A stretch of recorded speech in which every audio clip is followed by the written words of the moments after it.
Olá pessoal, tudo bem? Começa agora mais um X da Questão ao vivo pela TV Câmara São José do Rio Preto.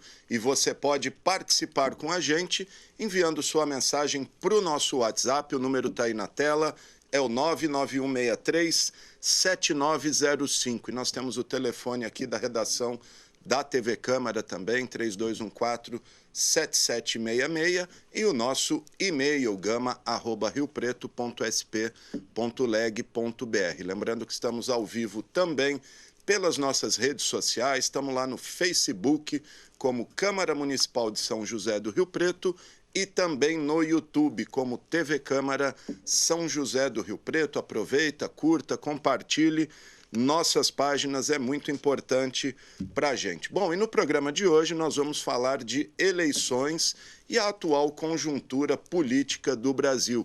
E para fazer essa reflexão, nós convidamos o ex-senador da República, o riopretense Aloísio Nunes. Nós vamos falar também de um seminário sobre pedofilia na internet que está sendo organizado pela Vara da Infância e Juventude de Rio Preto e também pela Polícia Civil e Ministério Público. Esse seminário que vai contar com representantes das mais importantes empresas de tecnologia do planeta. E vamos falar ainda da licitação que escolheu o Hospital de Base para gerenciar, administrar o Hospital Municipal da região norte de Rio Preto e também da sessão desta terça-feira, que teve como destaque aí a aprovação do projeto que tombou como patrimônio histórico do município a casa onde morou o industrial Murshid Homsi.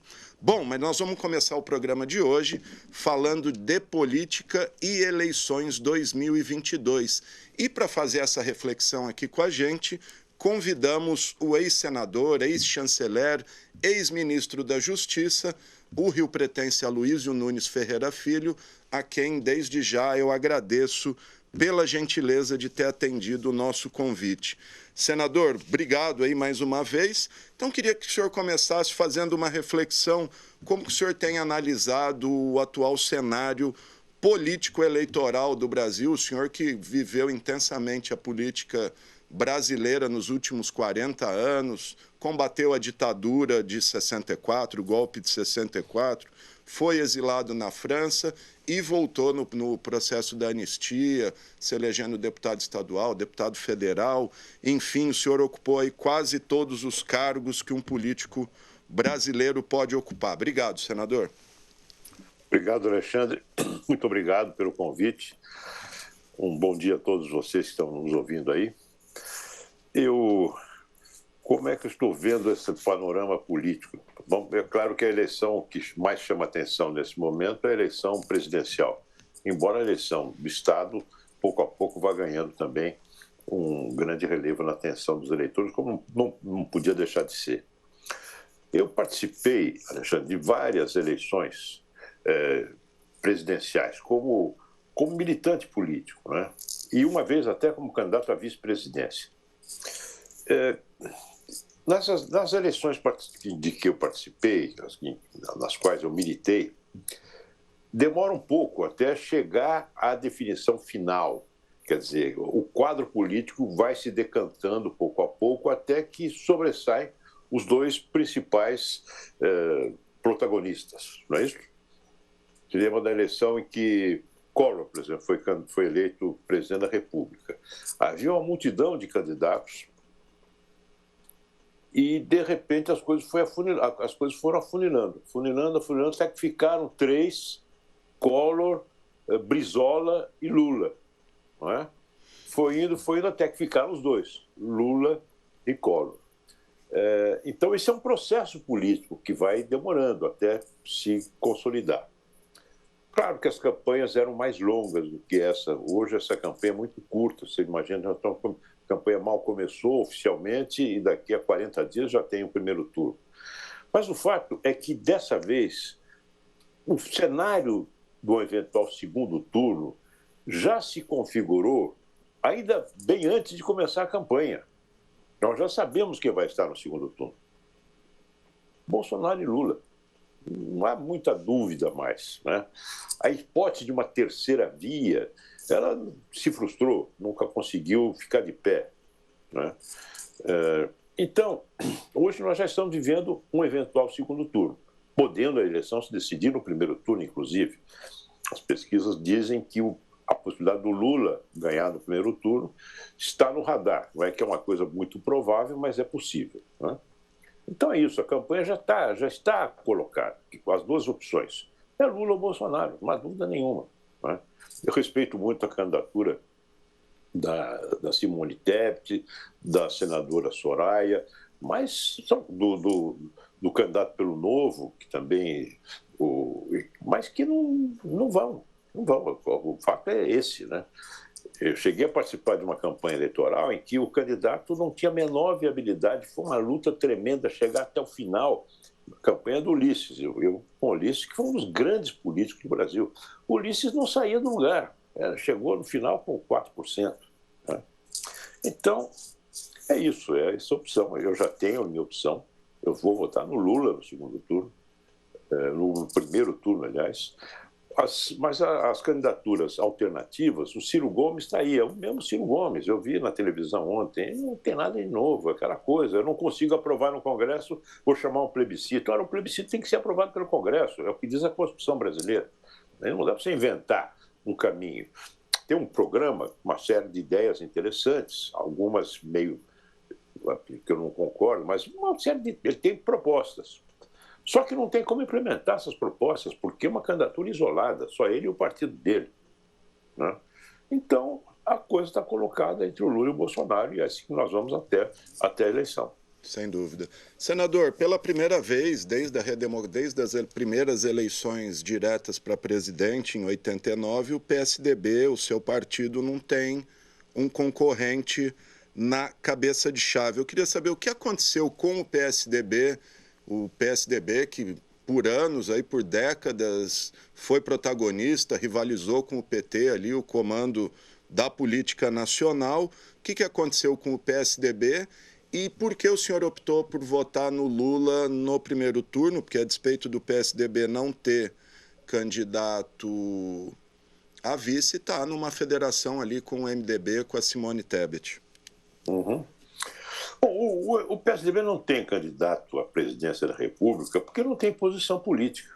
Você não inventa uma posição política para participar de uma grande eleição presidencial, né? Qual foi a posição política do PSDB depois da eleição do Bolsonaro?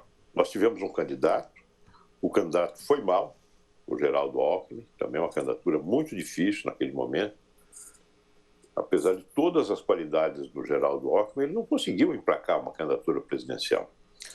É porque o PSDB já vinha se esvaziando, em termos de ideias, esse que é o problema. Você não consegue ter uma candidatura presidencial se você não tiver uma proposta para o país. E a proposta você não inventa contratando um consultor na véspera da eleição para rascunhar o programa eleitoral. Isso tem que ser plantado, né? Tem que ser colocado aos poucos e com visibilidade, especialmente no Congresso Nacional, durante o período de entre-safra, entre uma eleição e outra. Ora, o PSDB não teve isso. O PSDB votou com o Bolsonaro algumas das coisas mais malucas, como, por exemplo, a volta do voto impresso do PSDB, a maioria do PSDB votou na Câmara, né? O PSDB tinha lá no Senado um vice-líder do governo que era do PSDB, o senador Isalci Lucas, né? Não conseguiu ter uma posição política que unificasse minimamente o partido e desse um sinal de que, olha aí, nós estamos atentos aos problemas nacionais. Você não teve nenhum tipo de iniciativa importante no plano nacional. Aí não tem como ter candidato. Ensaiou ter uma candidatura presidencial, que foi a candidatura do Dória, que foi rifado pelo partido. Por uma razão muito simples, porque o Dória era oposição ao Bolsonaro. Não é porque ele é antipático, metido a granfino, não é isso, não. Pode ter uma série de problemas pessoais, né? E qualidades também. Acho que ele fez pela vacina foi uma coisa muito importante, né? Um governo que tem o que dizer. Você pode não concordar, mas ele tem uma plataforma, ele tem uma característica política. Ele é um candidato de direita, mas uma direita republicana, uma direita moderada, não é? E se fosse candidato, faria um casco no rombo do navio do Bolsonaro, um buraco no casco do navio do Bolsonaro. Acontece que, por esta razão mesma, o PSDB não quis tê-lo como candidato e o rifou. De uma maneira vergonhosa até, obrigaram ele a sair. Quando ele resolveu ficar no governo, disseram, você vai embora.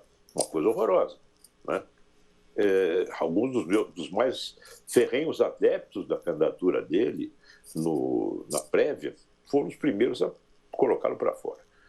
Por quê? Porque o PSDB não quer ter candidato. Especialmente não quer candidato de oposição ao Bolsonaro, com a boa parte da nossa base eleitoral hoje vota no Bolsonaro, não é? Uma outra parte, minoritária, mas uma parte razoável, tem outra inclinação, mais à esquerda, porque o PSDB é um partido de centro-esquerda, era. Então você tem uma parte mais à esquerda, no meu caso, e uma parte mais à direita, né? O Alckmin. Era isso o PSDB.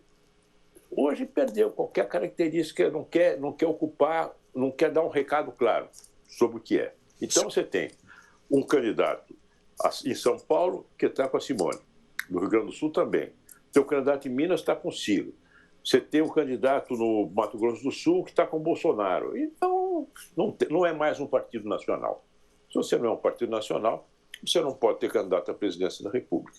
Virou uma espécie de MDB aí dos bons tempos lá. O MDB, não, é fragmentado, eu digo, fragmentado. Mas o MDB tem uma implantação nacional bastante sólida, né? Bastante sólida. Não tem muita clareza programática, vai para um lado, vai para o outro, mas tem uma implantação nacional, tem um patrimônio de implantação. Nós temos um patrimônio de implantação aqui em São Paulo, o PSDB aqui é muito forte. No Rio Grande do Sul é um partido forte, o partido tem organicidade, tem vida, né? Mas não deixa, é uma planta que não foi regada nos últimos tempos. Sim. E aí vai morrendo. O senhor, ao lado do Fernando Henrique, o ex-presidente Fernando Henrique, o ex-senador José Serra, eram um dos próceres do partido. Os senhores abandonaram a militância interna, a vida partidária, foram rifados também? O que houve que os senhores não participaram desse processo? Não abandonei a vida partidária, eu sou membro do PSDB, né? Participo das discussões internas, sempre com uma voz muito crítica, aliás. As críticas que eu estou fazendo a você e aos nossos telespectadores, eu faço internamente no partido, né? Faço de uma maneira muito fraternal, muito franca, porque eu quero que o PSDB se corrija, que ele se recomponha como um partido influente. O Fernando Henrique tem 91 anos, ele já fez o que ele fez pelo Brasil, na minha entender, foi um grande presidente da República. O Serra, hoje, é candidato a deputado federal. Ainda ontem tive uma reunião do lançamento da candidatura dele, muito concorrida, está bem, é candidato a federal. O Serra, eu acho o Serra o político, um dos grandes políticos que o Brasil teve e tem nas últimas décadas. Se você olhar tudo que existe ao nosso redor, muita coisa que existe é o Serra. Por exemplo, aqui em Rio Preto, né? Essa duplicação da rodovia Euclides da Cunha, quem foi que fez? O Serra. Não é? A rede Luci Montoro em Rio Preto. Foi o Serra que instalou.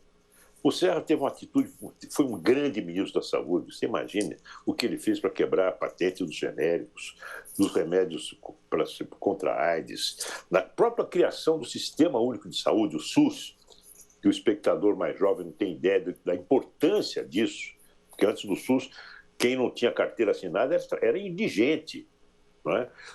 O SUS foi criado na Constituinte, mas o recurso para o SUS, o dinheiro, foi o Serra que criou, com a vinculação constitucional de recursos para a saúde em todos os níveis da federação. Então, o Serra é um cara que ainda vai dizer muita coisa para o Brasil, né? Agora, temos quadros novos, interessantes vindo aí. Acho, gente boa, está chegando, né? Eu vejo a candidatura do Pupa em Rio Preto, que está procurando se firmar, é um vereador bastante atuante. Enfim, tem gente nova vindo, né? Eu, pessoalmente, eu não vou mais disputar a eleição. Eu disputei 10 eleições. 10. Ganhei 8, perdi 2. Uma para prefeito de São Paulo e outra vice-presidente da República. 10, incluindo a presidência do Centro Acadêmico 11 de Agosto. Acho que já deu. Né? Já deu. Tenho 77 anos, estou bem. Mas acho que é a hora de sair. Eu não fui candidato à reeleição ao Senado. Achei que já tinha cumprido o meu papel. E uma hora a gente tem que parar mesmo. Não tem que se cronificar como candidato. Sem dúvida, até para que surjam novas lideranças, mas o que acabou não acontecendo no... E saio bem, entendeu? Saio feliz, fiz muita coisa que eu queria fazer, tive felicidade na vida pública, tive votações importantes, inclusive aí em Rio Preto, sendo o candidato mais votado a deputado federal em 2002. Enfim, agora chega a hora, tá bom. Não quero mais, estou aqui, ó. E aí também o que eu estou fazendo aqui? PSDB... Estou com meus livros, tá vendo meu livro aqui? Trabalho na Prefeitura de São Paulo, trabalho ainda na Prefeitura de São Paulo, e é isso aí. E o PSDB também perdeu a sua grande liderança jovem que despontava aí, que era o Bruno, né? Infelizmente. O Bruno, exato, foi uma coisa terrível, né? Terrível. Senador, e em São Paulo, o que acontece com o PSDB em São Paulo, que depois de uma hegemonia aí de quase 30 anos, pela primeira vez, não vou dizer que vai perder, mas corre o risco de, pela primeira vez aí, está correndo o risco de perder a máquina do Estado de São Paulo, a segunda mais importante do país, e emendando, o que o senhor acha da ida do Rodrigo Garcia pro PSDB e ser o candidato do partido? Olha, eu gosto muito do Rodrigo Garcia. Não é pelo fato de estar hoje no meu partido, não.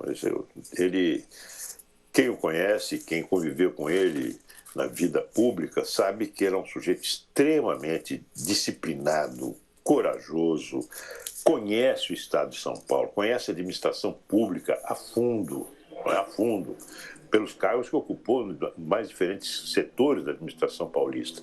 Acho que ninguém tem o preparo que o Rodrigo Garcia tem para governar São Paulo. Ninguém. Ele foi muito bem-vindo, eu fiquei muito feliz com a vinda dele para o PSDB, porque exatamente nessa linha que precisa ter gente nova. E ele sempre foi muito próximo do PSDB, ele trabalhou nos governos nossos, né? No governo do Dória, no governo do Alckmin, muito tempo, nos dois governos do Alckmin, sempre foi um aliado muito próximo do PSDB.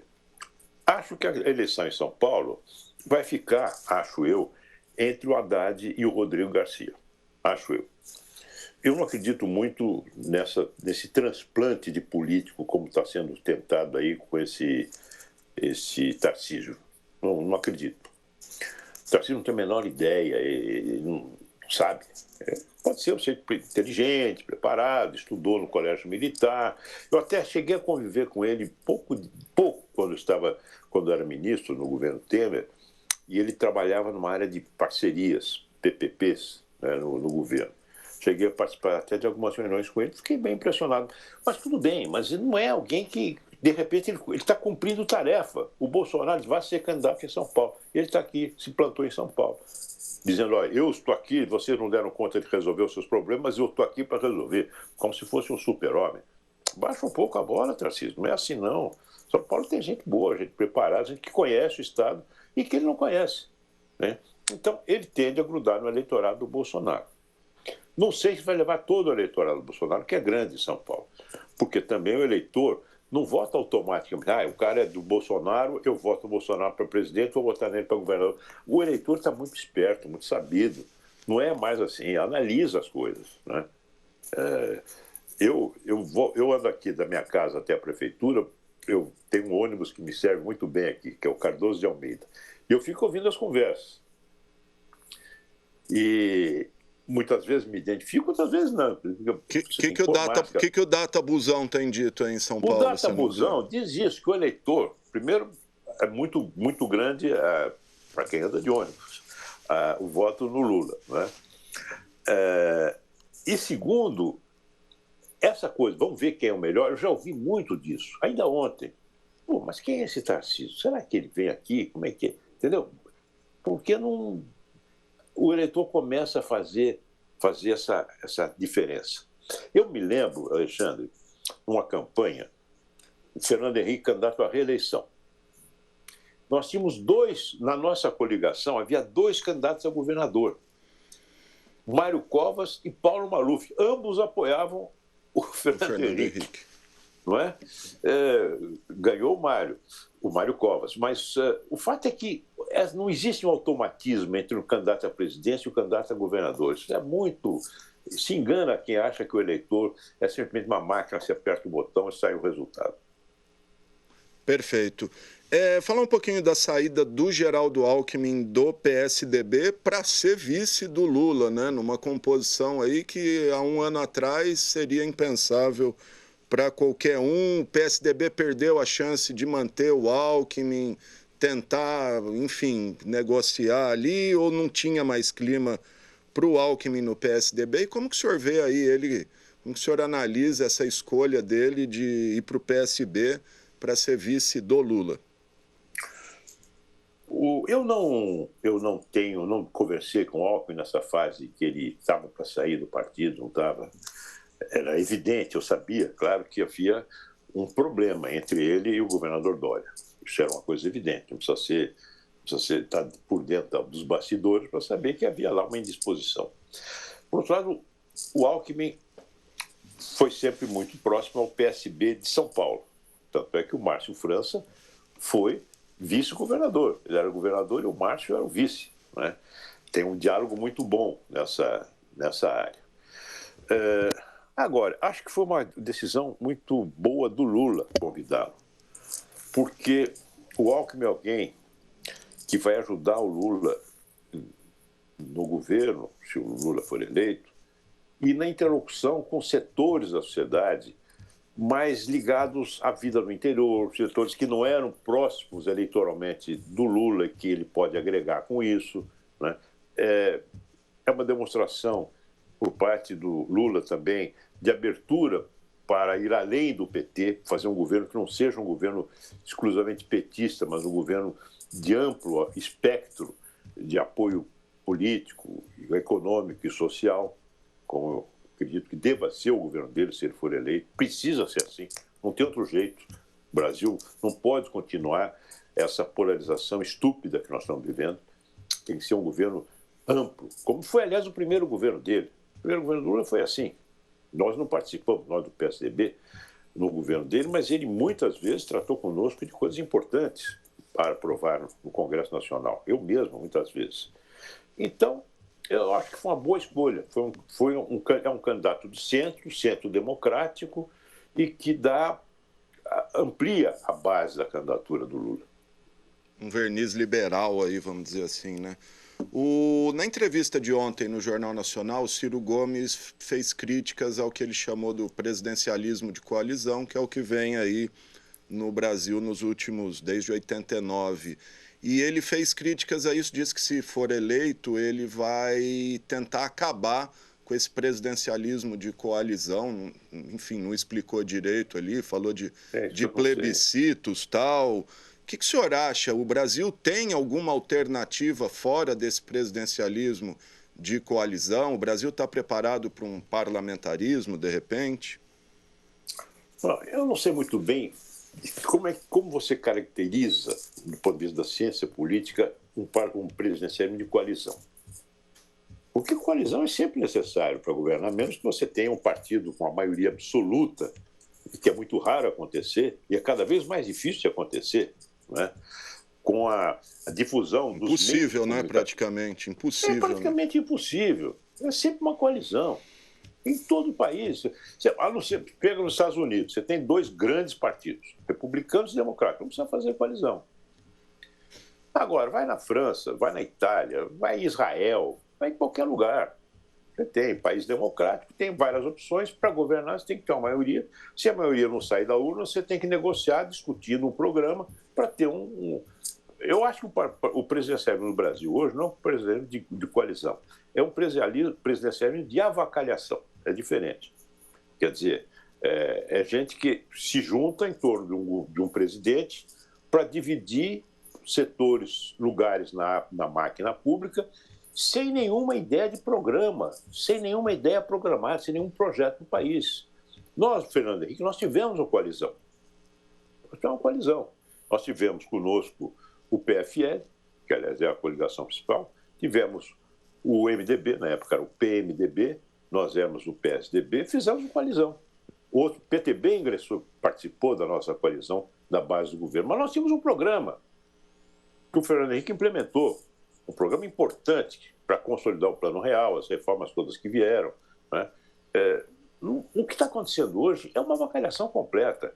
Você tem, no Congresso Nacional, você tem um grupo que tomou conta do Congresso, o chamado Centrão, que o Bolsonaro inicialmente disse que não aceitava, mas hoje ele é refém do Centrão. O que o Centrão fez? Eles, diante da fraqueza do presidente, o presidente Bolsonaro, ele é truculento e tal, mas ele é fraco politicamente.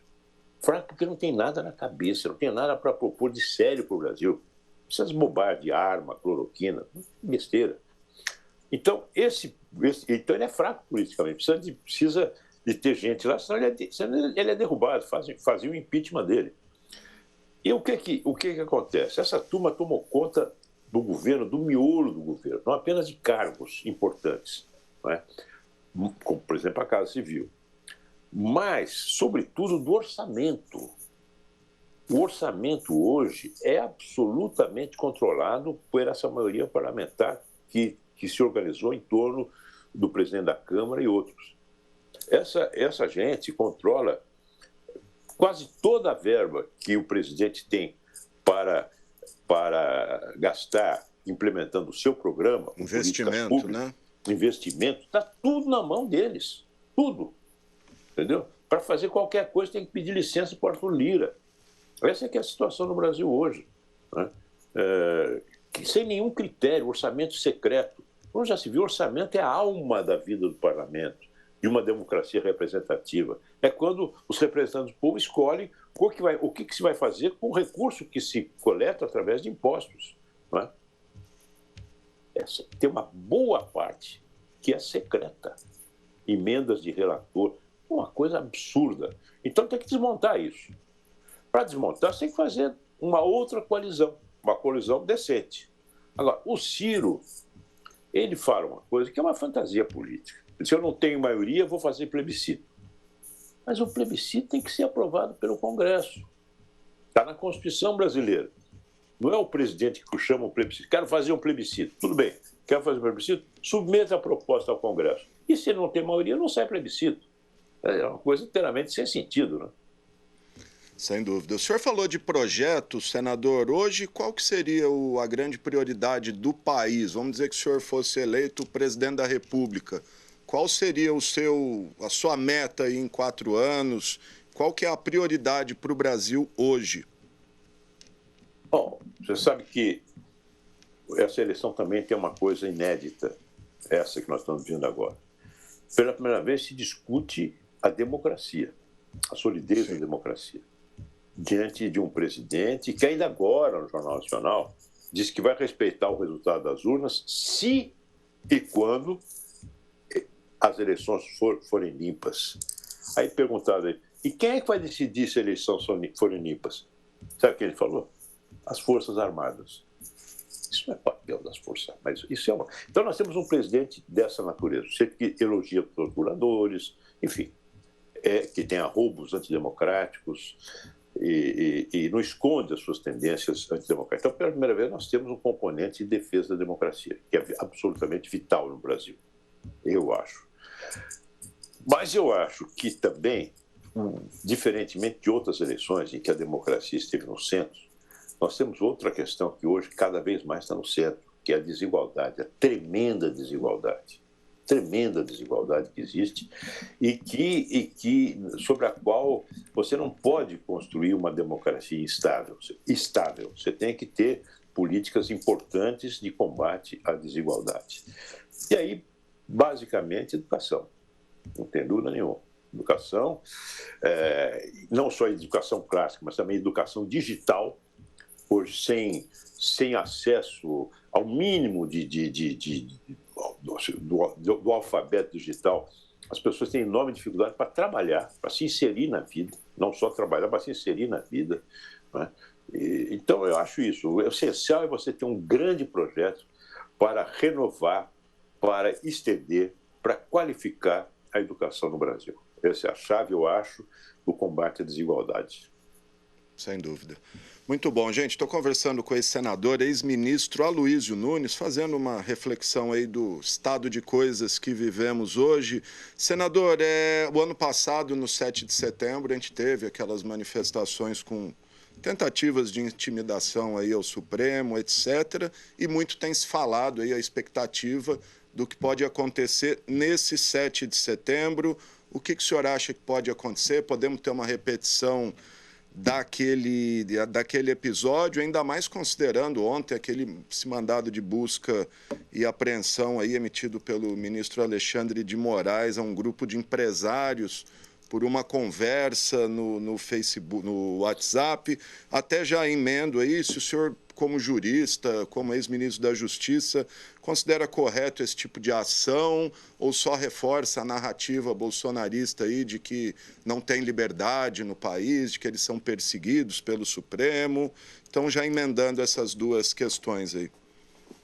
A narrativa bolsonarista, ela vai existir do mesmo jeito. Faz parte digamos, do repertório clássico do Bolsonaro. Agora, eu acho que se você tem, e foi revelado pela imprensa, diálogos de empresários influentes, importantes. Gente com dinheiro, né? Gente com dinheiro, gente influente nos seus diferentes setores. Você tem lavareiro, você tem construção civil, você tem vários setores ali que estão presentes, né?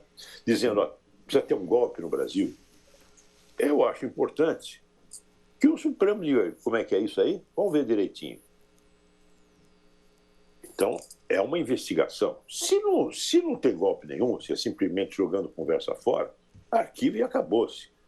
Então, você tem que investigar para saber qual é o grau de seriedade desse tipo de coisa. Eu acho que não tem seriedade nenhuma. Eu acho que a gente falastrona, a gente que não tem outro assunto além de ganhar dinheiro, claro que é bom, fazem movimento o mundo da economia, mas ficam jogando conversa fora. Ou se não estão financiando grupos, esses grupos Pode ser, então é por isso que eles estão vendo. Isso é uma investigação. Agora, se a investigação não der em nada, espero que não dê em nada, tudo bem, arquiva. Não é a primeira investigação que será arquivada por falta de provas.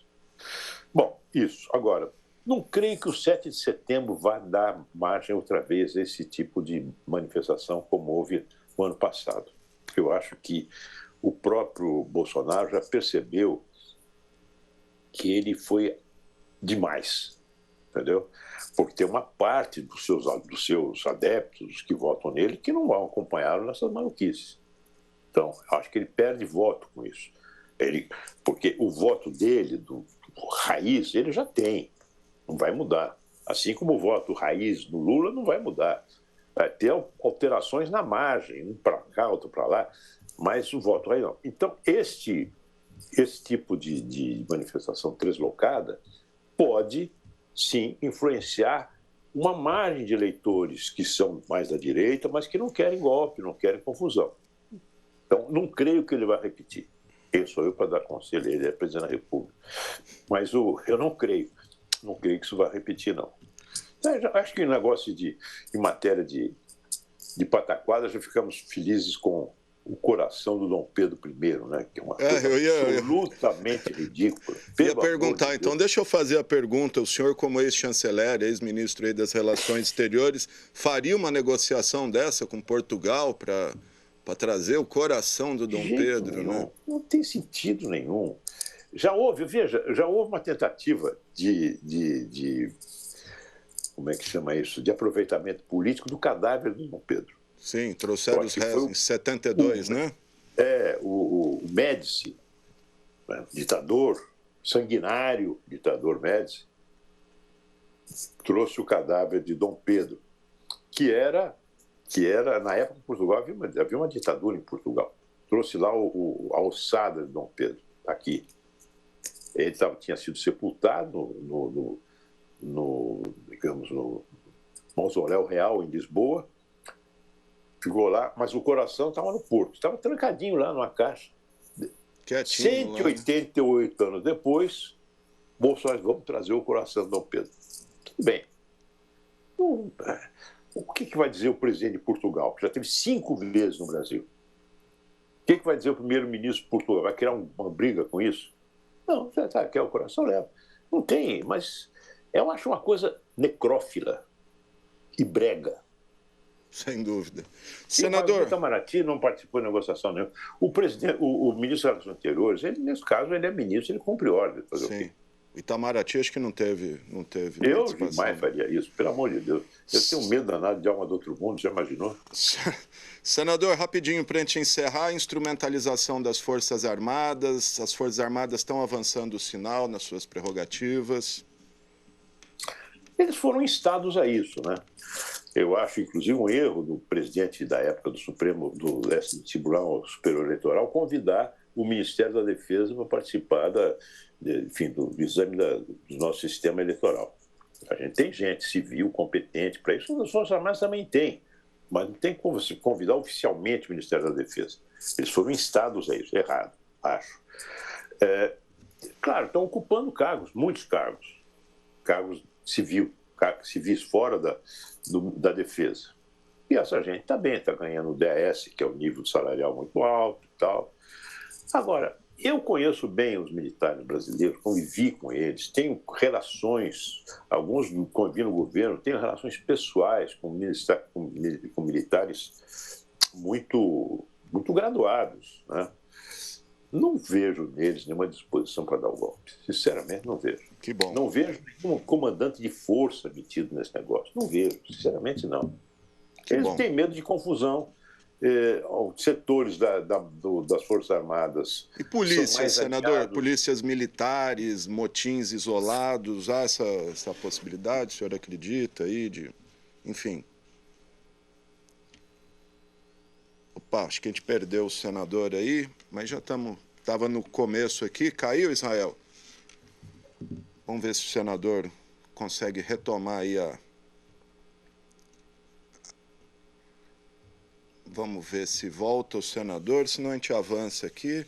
Mas a gente estava falando sobre a possibilidade de, enfim, Forças Armadas apoiarem aí um eventual golpe, mas o senador diz que não acredita, conhece militares graduados de alta patente e que nunca ouviu esse tipo de coisa. Bom, é isso daí, vamos dar sequência aqui, porque nesta terça-feira a gente teve a 44ª sessão ordinária de 2022. Vamos conferir como é que foram as votações em plenário. A Câmara de Rio Preto realizou a 44ª sessão ordinária do ano na última terça-feira. A pauta trazia veto parcial que foi mantido. Com a medida, a Prefeitura barra emendas do Legislativo feitas ao projeto da Lei de Diretrizes Orçamentárias para 2023. Outro projeto listado na ordem do dia barrava a proposta do vereador João Paulo Rilo, que estabelece que o município deve investir os recursos do ICMS ecológico na Estação Ecológica do Noroeste Paulista. A análise do veto teve pedido de vista por uma sessão pelo próprio autor do projeto. Os vereadores aprovaram em regime de urgência projeto do presidente da Câmara, Pedro Roberto, que trata sobre o tombamento de imóvel de propriedade da família Once, localizado na Rua Voluntários de São Paulo. Também foi aprovado em primeira discussão projeto de lei complementar de autoria do vereador Celso Peixão. A matéria insere parágrafo na lei que cria a gratificação por desempenho de atividade delegada paga a policiais militares. O novo item tem como objetivo reconhecer a natureza jurídica da gratificação como verba de caráter indenizatório para que não incida imposto de renda no valor recebido. Os parlamentares aprovaram em segundo turno projeto de lei do vereador Anderson Branco, que proíbe a instalação e adequação de banheiros e vestiários públicos ou privados para uso comum por parte de todos os gêneros em estabelecimentos como escolas, repartições públicas, shoppings e restaurantes. Os vereadores acataram proposta de Bruno Moura, que inclui academias de ginástica no rol dos serviços essenciais.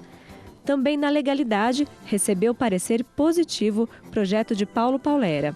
A medida altera a lei sobre a venda de produção doméstica de artigos não industrializados nos espaços públicos.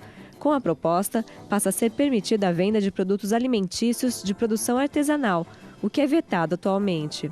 Por fim, os vereadores aprovaram um projeto de resolução de autoria de Júlio Donizete, que altera o regimento interno da Câmara, determinando que a vestimenta masculina obrigatória para comparecer às sessões na casa deixe de ser paletó e gravata e passe a ser calça, sapato, camisa e blazer. Todos os projetos em tramitação estão disponíveis para consulta no site da Câmara Municipal e no aplicativo Processo Legislativo Digital. Bom, tá aí, gente, destaque então da sessão para esse tombamento aí da casa de Murchide Once, que hoje pertence ao seu filho, Milton Once, iniciativa inédita aqui em Rio Preto, da própria família, procurar o tombamento. A gente sabe que muitas vezes os proprietários não querem o imóvel tombado, porque fica impedido ali de, enfim, negociar o imóvel. Bom, a gente estava conversando com o ex-senador Aloysio Nunes, perdemos a conexão, mas já estamos aqui de volta. Mas a gente também já estava no finalzinho da entrevista, o senador está aqui com a gente só para se despedir. Senador, quero agradecer a sua participação aqui e deixar um recado do presidente da Câmara. Ele estava, o Pedro Roberto, vereador, estava assistindo a entrevista, mandou uma saudação para o senhor. Obrigado, um abraço ao presidente. Também agradeço muito a acolhida. Só uma parabéns sobre as polícias militares. Eu não acredito que a polícia militar vai entrar em baderna e confusão. Não acredito. Perguntei à coronel Helena, ela conhece bem o ambiente em que ela viveu. Você acha que a polícia militar vai entrar em confusão? Você teve uma coisa errada. Houve muitos movimentos de greves, essas coisas todas da polícia militar. E o Congresso sempre votou anistia, aliás, contra o meu voto. Mas o fato é que nós teremos, não creio que seja da cabeça do policial militar. O policial militar não gosta de confusão, ele gosta de ordem, faz um trabalho difícil, sacrificado. E mais, nós teremos novos governadores, né? Governadores eleitos, vão ser eleitos junto com o presidente da República, e que tem a polícia militar nas mãos, tem apoio da polícia militar. Não acredito, realmente não acredito. É uma força disciplinada e valorosa. Agora, mais uma vez, agradeço muito pela oportunidade que você me dá, Alexandre, de retomar esse contato com os meus amigos aí de Rio Preto. Estamos sempre à disposição, senador. É só chamar, o espaço está aberto aqui, não só para o senhor, todos os políticos aqui têm espaço aberto para falar à população de Rio Preto, por meio da TV Câmara, políticos aí de todos os espectros partidários. Obrigado, viu, senador? Tchau. Tá aí, gente. Senador Aloysio Nunes, sempre bom ouvir a palavra do senador, seu conhecimento de política, sua vivência na política, né? Lembrando, para quem não conhece, o Aloysio, quando teve o golpe em 64, era estudante, membro do diretório acadêmico do Largo do São Francisco, acabou se envolvendo aí, enfim, na luta armada, e teve que acabar, foi exilado do país, ficou por quase mais de uma década na França, depois retomou e aí seguiu uma vitoriosa carreira político-partidária, primeiramente no PMDB, o antigo MDB, depois PMDB, hoje MDB de novo, e depois ajudou a fundar o PSDB, Partido da Social Democracia Cristã. É isso aí, gente. Bom, agora encerrando aqui o Aloysio, nesta quinta e sexta-feira, quinta amanhã, dia 25, e sexta-feira, dia 26, a Vara da Infância e Juventude de Rio Preto realiza um grande seminário aí sobre pedofilia na internet, combate aos crimes e educação nas redes.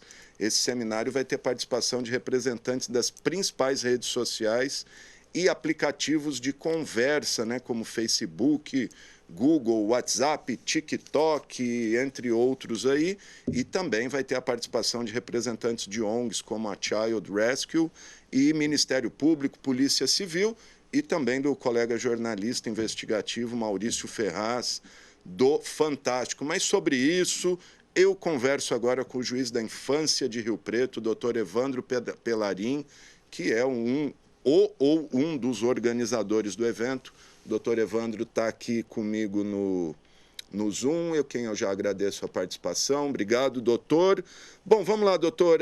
O que motivou esse seminário em Rio Preto, desse tema que a gente sabe que é tão importante, a gente acompanha a imprensa aí, é só em Rio Preto, essa é uma iniciativa da Justiça em todo o estado, e quem quiser participar, quem pode, é voltado aqui público.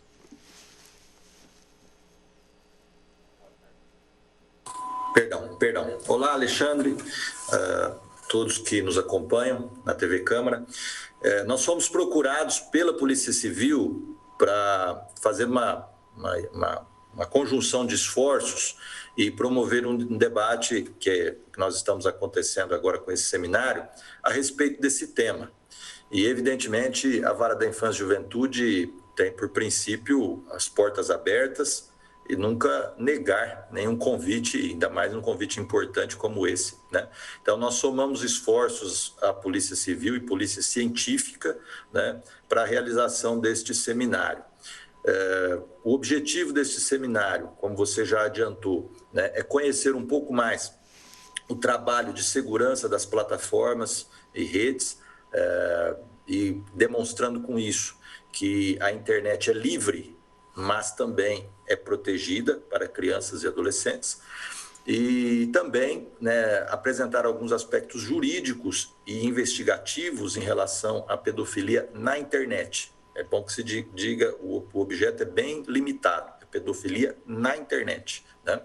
E, por fim, na sexta-feira também, né, quinta e sexta, na sexta-feira à tarde, nós temos especialistas em educação, né, psicólogos, a própria secretária municipal de educação, para falar um pouco, né, sobre a forma, sobre meios, sobre instrumentos, enfim, dicas a respeito de como lidar com essa questão da internet com os nossos filhos em casa. E fechamos com o repórter e produtor do Fantástico, Maurício e o Evandro, a respeito das maiores, né, matérias jornalísticas que eles fizeram a respeito da pedofilia na internet, que foram muitas, né, para que eles passem a nossa experiência e nos ajudem a entender um pouco mais desse tema. Então, nós já encaminhamos os convites tudo por meio digital, né, e nossas inscrições já se encerraram porque atingiu o limite de 430 inscritos, né? Então, nós estamos aí ansiosos, esperamos que tudo ocorra bem. Só houve uma pequena alteração, o representante da Google, depois de confirmado, enviado os ofícios, ele teve uma emergência, salvo engano, pelo que ele nos disse, viagem ao exterior, mas o pessoal da Child Rescue vai nos atender, especialmente o vice-presidente da ONG desde os Estados Unidos. Então, nós fizemos essa substituição. Lembrando apenas, Alexandre, para finalizar esse ponto, que é muito importante, né, que todos os eventos da Vara da Infância e Juventude de São José do Rio Preto, todos, quer que faça sozinha ou em parceria como este, são sempre gratuitos, não há pagamento a palestrantes. Aliás, os palestrantes arcam com as custas para vir aqui, né? É por conta deles vir aqui, né? Todas as despesas, né? Transporte, hotel, enfim, não há custo nenhum para o Estado, é tudo pelo convite mesmo. E, obviamente, aqueles que não podem, nós não podemos cobrar, né, a presença aqui. Sem dúvida. Doutor, até uma curiosidade que me perguntaram, os palestrantes vão estar presentes ou vai ser por videoconferência, como a gente está fazendo agora? Presentes. Presentes. Muito bom, porque tem bastante gente importante aí, né? Doutor, para a Polícia Civil ter procurado o senhor pedindo essa ajuda, sinal que estamos tendo muitos casos aqui em Rio Preto de pedofilia na internet? Alexandre, as duas coisas, e quais são elas? Além de termos casos, a Polícia Civil de São José do Rio Preto faz um trabalho exuberante na investigação de pedofilia da internet, que não se restringe, né, especificamente só a Rio Preto, mas todos aqueles que têm contato com alguma pessoa em Rio Preto, né, dentro dos limites da atuação da Polícia Judiciária, ela acaba, e aí é uma questão legal, difícil até de destrinchar, mas existe uma questão judicial, prevenção. Então, se a polícia previne uma investigação e distribui aqui no foro competente onde ela iniciou a investigação, é aqui que esse foro vai decidir todas as questões envolvidas, né? Então, a Polícia Civil tem feito esse trabalho, repito, exuberante de investigação de crimes na internet, especificamente de pedofilia. E, obviamente, um pedido vindo da Polícia Civil para que nós possamos ajudá-la num evento desse não poderia ser recusado. Parece que a gente teve até um caso de repercussão internacional, né, que começou em Rio Preto, não foi, doutor? Se eu estiver enganado, que até se evitou o sequestro de uma sobrinha, que acho que seria vendida, não teve uma coisa parecida que foi o desfecho aqui em Rio Preto? Na verdade, isso foi descoberto pela Polícia Civil de São Paulo, de uma pessoa que estava num chat de bate-papo com outros pedófilos do exterior, entre aspas, negociando a própria sobrinha, combinando de levar essa sobrinha para o exterior, para a Disneylândia, para a Disney, na Flórida, e lá esses pedófilos do leste europeu iriam encontrá-lo. A polícia de São Paulo encaminhou para Rio Preto, por quê? Porque um dos operadores desse site, que estava hospedado com RU lá na Rússia, ele estava aqui em Rio Preto, era daqui. Então, por isso que a Polícia Civil de Rio Preto puxou para cá e, a partir daí, fez uma grande investigação que resultou em mais de 220 mandados de busca e apreensão em 5 estados da federação, com mais de 60 prisões em flagrante pelo compartilhamento de material pedófilo. A operação intitulada pela polícia de Black Dolphin. Perfeito. Doutor Evandro, enquanto eu faço essa pergunta, eu vou pedir para o Israel, a gente tem o banner do evento aí, mas infelizmente, como o doutor disse, está com inscrições esgotadas. Vai ser possível, se alguém tiver interesse, acompanhar por algum meio digital, doutor, ou era só presencial mesmo? Não, só presencial, Alexandre, e é proibida a gravação parcial ou total, evidentemente, de qualquer fala sob pena de violação de direitos autorais. Os eventos da Vara da Infância e Juventude, a gente respeita sempre a posição dos palestrantes. Perfeito, gente. Tá? Então, doutor Evandro Pelarim falando desse evento importantíssimo que teremos em Rio Preto, amanhã, quinta-feira, dia 25, e sexta-feira, dia 26, para debater esse problema grave da internet, que é a pedofilia. Antes de encerrar, doutor, queria que o senhor deixasse um recado para pais, mães, responsáveis por crianças, de como se proteger desse crime horroroso, porque hoje toda criança tem um celular, vai para a escola com o celular, participa de grupos de conversa. Como que os pais podem se precaver, conversar com os filhos? O que deve ser feito, doutor? É claro, né? As orientações gerais são essas que você já anunciou: conversa, o diálogo, o pressuposto. Mas eu vou, então, Alexandre, ficar num ponto específico que vai ser tocado lá no nosso seminário, que é o grooming. O que é o grooming? Né? É uma prática em que um adulto, um pedófilo, coloca uma foto e faz um perfil falso em redes sociais, passando-se por criança ou adolescente. E ele começa um bate-papo, né, nas redes sociais, Facebook, Instagram, enfim, e começa a seduzir essa criança como se fosse adolescente também. E a partir daí começa a pedir fotos. E quando a criança começa a mandar foto, né, enfim, a criança na inocência dela, enfim, esse adulto pedófilo, ele começa a chantageá-la, né, já começa a mudar o tipo de conversa. E ele vai, às vezes, conseguindo cada vez mais. Esses pedófilos, geralmente, eles pegam essas fotografias e vendem na Deep Web, né? Então, é um negócio, né? E lá na Deep Web, então, se alimentam os sites de pedófilos, é sempre envolvendo dinheiro. A Polícia Civil aqui de São José do Rio Preto desbaratou um caso como esse, que estava sendo difícil de ser localizado, porque esses pedófilos estão cada vez mais também dificultando, né, as investigações, mas a Polícia Civil de São José do Rio Preto encontrou em Jales, e tinha mais de 1 tera de material pedófilo arquivado, e ele alimentava a Deep Web. Então, mais um trabalho de sucesso da Polícia Civil, com mandados expedidos pela Vara da Infância e Juventude de São José do Rio Preto, especificamente sobre o grooming. Logo, então, os pais têm que ficar muito atentos com os filhos, principalmente, como você disse, no diálogo, para evitar esse tipo de situação. E está sempre de olho ali em novas amizades, né? Gente que não é da escola, que não é ali do convívio real, né? Doutor, questão de capacitação, os policiais, investigadores de Rio Preto, capacitados para manusear e acessar a Deep Web, a gente sabe que não é simples, enfim, dominar aquele ambiente. A Polícia Civil está muito preparada, de São José do Rio Preto, que é a que eu conheço, está extremamente bem preparada, com profissionais de ponta, né, extremamente bem treinados e, portanto, fazendo cumprir, na verdade, aquilo que está na lei, né? Proteção das crianças, Estatuto da Criança e Adolescente, do artigo 5º, que diz que nenhuma criança será objeto de qualquer tipo de violência, né? Uma prescrição muito séria e grave e que o Estado tem que correr atrás para dar conta. Perfeito. Doutor Evandro Pellarin, muito obrigado, parabéns pelo evento, sucesso. Bom, sucesso já está lotado, né? E, enfim, que traga bons frutos. Obrigado, doutor. Nós que agradecemos, Alexandre. Tchau. Bom, tá então, gente, infelizmente esgotada a capacidade desse evento, né? Amanhã e sexta-feira lá na Unip, mas infelizmente esgotado.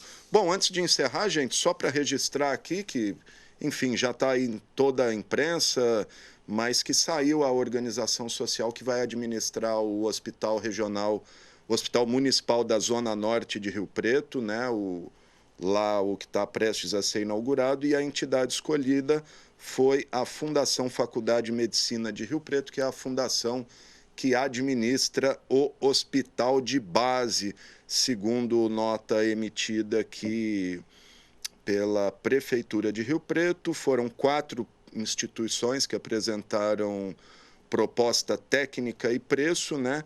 E a organização social com a melhor pontuação atribuída pela comissão, essa comissão que foi composta pelo Adilson Vedroni, que é o secretário de administração, a Diene Long, enfermeira da saúde, e o Antônio Guizilin, que é médico, foi a Fundação Faculdade Regional Medicina de São José do Rio Preto, a Funfarm HB, com 89 pontos. Aí foi seguida pelo Instituto Social Hospital Alemão Oswaldo Cruz, de São Paulo, com 63 pontos. Em terceiro, o Instituto de Saúde Social Faceres de Rio Preto, com 53 pontos. E, por fim, a Santa Casa de São Bernardo do Campo, com 15 pontos. Então, é o HB que vai ficar responsável pelo hospital da região norte de Rio Preto. A gente ainda vai falar disso ao longo dessa semana. Quem quiser conferir toda a pontuação, os critérios, enfim, a publicação na íntegra está no Diário Oficial do Município desta quarta-feira, é o Jornal de Hoje. É isso aí, gente. Então, que era o que estava pendente aí para inaugurar esse hospital tão aí esperado pela população, principalmente da região norte de Rio Preto. Só para concluir, com a publicação da íntegra do relatório hoje, os participantes têm aí 5 dias úteis para eventual recurso e contra-razões. Decorrido esse prazo, a documentação segue para o secretário de Saúde, o Aldênis Borim, para análise final. É isso aí, gente. Torcer para sair logo o hospital. Essa edição do X da Questão fica por aqui. Se você quiser rever esse programa, ele será reprisado logo mais às 8 horas da noite e amanhã cedinho às 7 horas da manhã. Mas desde já o programa já está disponível nas nossas redes sociais, tanto aí no YouTube, TV Câmara São José do Rio Preto, quanto no Facebook Câmara Municipal de São José do Rio Preto. Lembrando que você pode enviar mensagens para a gente com sugestão de pautas, entrevistas, reportagens para o nosso WhatsApp. Está aí o número na tela, 991637905. Todas as informações aqui da Câmara de Rio Preto você encontra no nosso site riopreto.sp.leg.br e também no nosso aplicativo Processo Legislativo Digital. Só baixar na loja do seu celular, está disponível para iOS e para Android. E tem ainda o nosso Instagram e o nosso Flickr com fotos e informações de todos os eventos aqui da Câmara Municipal. Esse programa teve os trabalhos técnicos do cinegrafista Oséias Santos, o GC do Thiago Zatti, o controle mestre do Fernando Giroldo e o áudio do Israel Heleno de Castro. É isso aí, gente. Até a próxima.